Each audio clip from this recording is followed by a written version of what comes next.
Un exemple, les chrétiens me disent quoi? Les chrétiens me disent non, ça c'est l'Ancien Testament. Ce n'est pas le Nouveau Testament. Alors moi j'ai dit c'est bien, je suis d'accord avec vous que c'est l'Ancien Testament, ce n'est pas quoi? C'est le Nouveau Testament. Mais j'aimerais simplement savoir qui avait demandé à Moïse d'ordonner aux enfants d'Israël d'exterminer ces nations-là. Et c'est Dieu ou Satan? Ils répondent non, mais c'est Dieu. Et je termine en leur disant, et c'est Dieu-là, selon vous, ce n'est pas Jésus?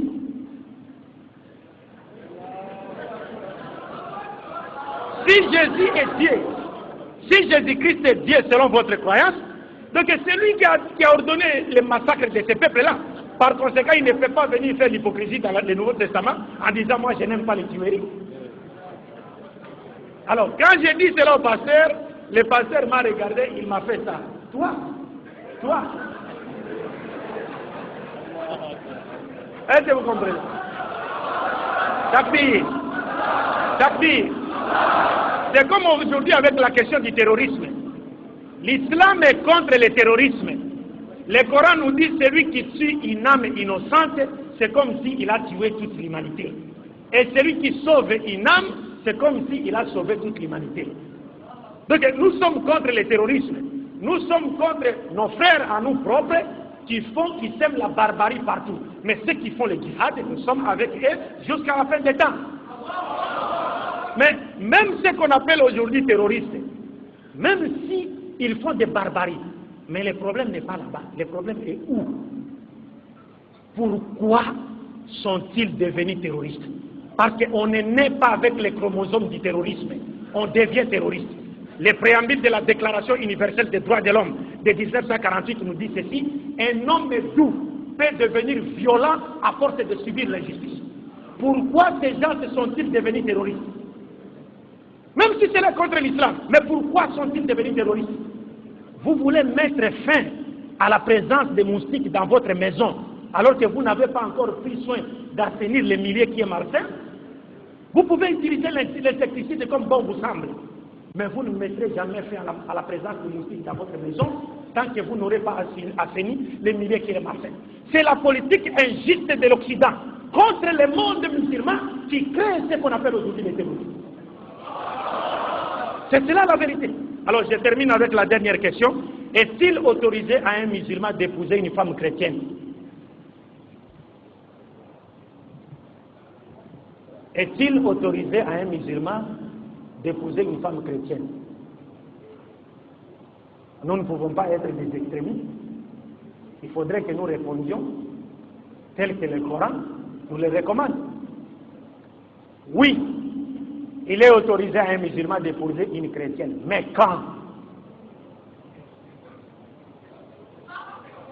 Il est autorisé à un musulman d'épouser une chrétienne. Mais quand? Et puis, quelle chrétienne? وَالْمُحْصَنَاتُ مِنَ الَّذِينَ أُوتُوا الْكِتَابَ. Muhsanat, c'est-à-dire les femmes vertueuses parmi ceux à qui nous avons donné le livre. Dieu n'a pas dit aller chercher une chrétienne qui porte le Coran, ou mini-jupe, ou kenzo, ou qui a changé la couleur de sa peau, ou qui porte, c'est pas des mèches, et qui te dit voilà ma chrétienne. Non, c'est pas celle-là. وَالْمُحْصَنَاتُ مِنَ الَّذِينَ أُوتُوا الْكِتَابَ. C'est-à-dire les femmes vertueuses parmi ceux à qui nous avons donné le livre. Et quand faut-il l'épouser? Quand? C'est-à-dire, mais ce que je voudrais dire ici, c'est que on ne peut épouser une femme chrétienne, même si elle est vertueuse, que lorsqu'il n'y a plus de filles musulmanes mariables dans la société. Ça, c'est le premier point. Parce qu'à l'époque de Omar ibn Khattab, radiallahu anhu, il y avait un sahaba qu'on appelait Huzaifa ibn al-Yaman, qui avait épousé une chrétienne. Omar ibn Khattab ayant appris cela, il lui avait envoyé une lettre et lui a ordonné de divorcer avec cette femme chrétienne en lui disant ceci: veux-tu s'aimer la fitna dans la communauté? Je t'ordonne de divorcer avec cette femme.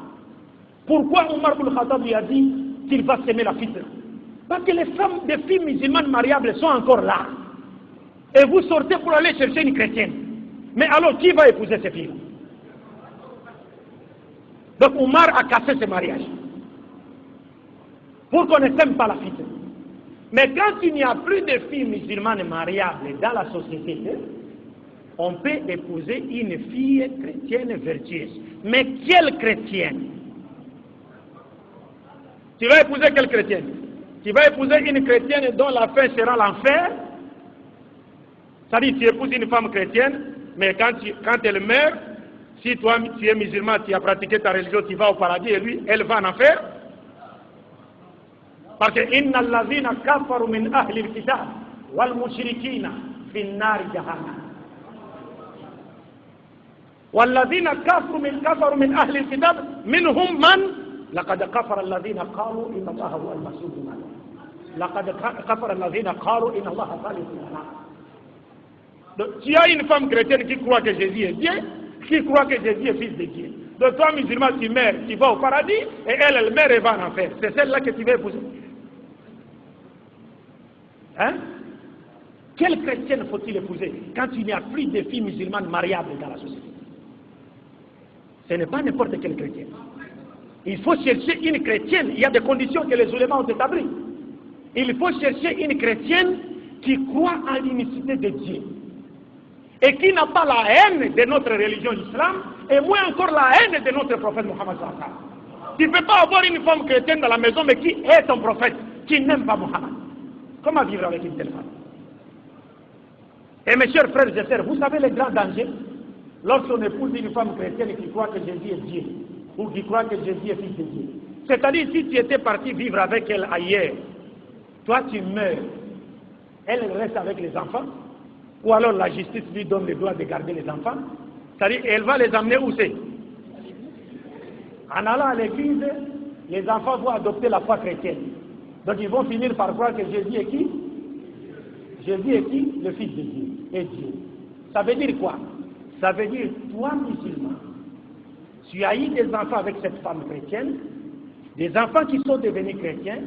En d'autres termes, tu as fourni à Satan des soldats dans son armée pour combattre Dieu. C'est-à-dire, tu as fourni à Satan des soldats pour combattre Dieu. Dieu dit Jésus n'est pas Dieu, tes enfants à toi un musulman disent non, il est Dieu. C'est pourquoi finalement, les ulémas